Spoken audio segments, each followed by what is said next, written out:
regular season has come to an exciting conclusion with Wichita State and Northern Iowa. They had the game day crew at Charles Koch Arena. Here to talk about the ending of the regular season and to get ready for Arch Madness.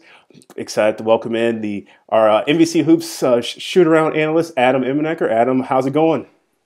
Beginning of March, Derek, you know, it's an exciting time of year. You talked about what a great day we had Saturday in basketball with college game day. Really, from an MVC perspective, the year culminates with a who's who of college basketball descending on Wichita, Kansas for the final day of the regular season.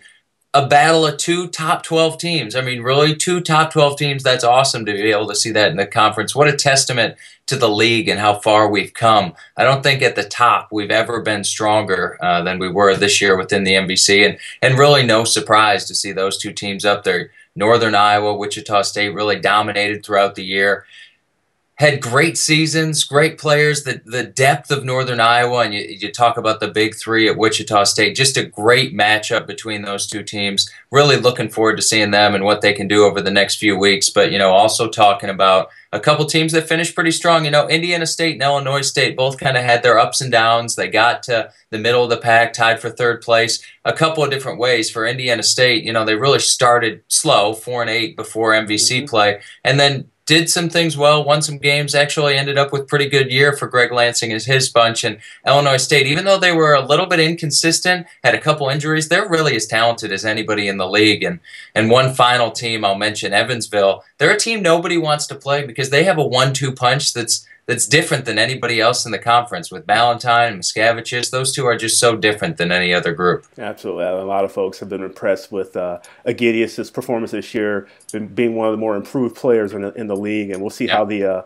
postseason voting goes. But obviously the Aces really made some strides this year, coming from last year to this year. A couple of standout performances you mentioned there. Any other folks you want to mention as we talk about the individuals in the league? Yeah, you know, when you think back on the 2014-2015 regular season in the MVC, a couple of games that, you know, as I was just racking my brain thinking about a few things we would want to mention on this little concept was, well, number one, Seth Tuttle. How about the first time the Panthers played against Wichita State, the dominating performance in Cedar Falls. Seth Tuttle, 29 points, 7 rebounds, and, you know, to be a big guy that does so much for that team. He calls out the offensive sets, which has been well documented, and to be in the top in assists, in rebounds, in points, field goal percentage. He's just everything for that group. Another one that stands out, Fred VanVleet, the triple-double against Missouri State. 10 points, 10 rebounds, 11 assists in 24 minutes. 24 minutes. That game was a blowout, but Fred VanVleet was just fantastic, as he was most of the rest of the year. And one other guy, we talked about him a little earlier, Miscaviges, 17 double-doubles this year, had 9 straight from mid-December to mid-January. Just really, really impressive. You know, we kind of talked about how the top of the league is as good as it's ever been. I think some of the players are as good as they've ever been as well. Just fantastic at the top. So many really, really good players in the Missouri Valley. Absolutely. We almost sort of expected it. We knew at the beginning of the year, had about 35, 36, 37 players coming back from last year. So the maturity coming into play, we kind of almost expected to see a little bit better performances from a number of folks across the league. Right. Well, we walk right into Arch Madness now. We've been talking about it all year long. It's the 25th year of the tournament. What do you think? What happens this year in St. Louis? Yeah, you know, it's setting up to be a really great conference tournament. I think a lot of people already have that expectation on Sunday to see Northern Iowa and Wichita State. It's pretty easy to predict that on paper with the dominance that they showed throughout league play. Wichita State, of course, only losing to the Panthers. Panthers losing the game on Saturday to Wichita State and an earlier loss to Evansville.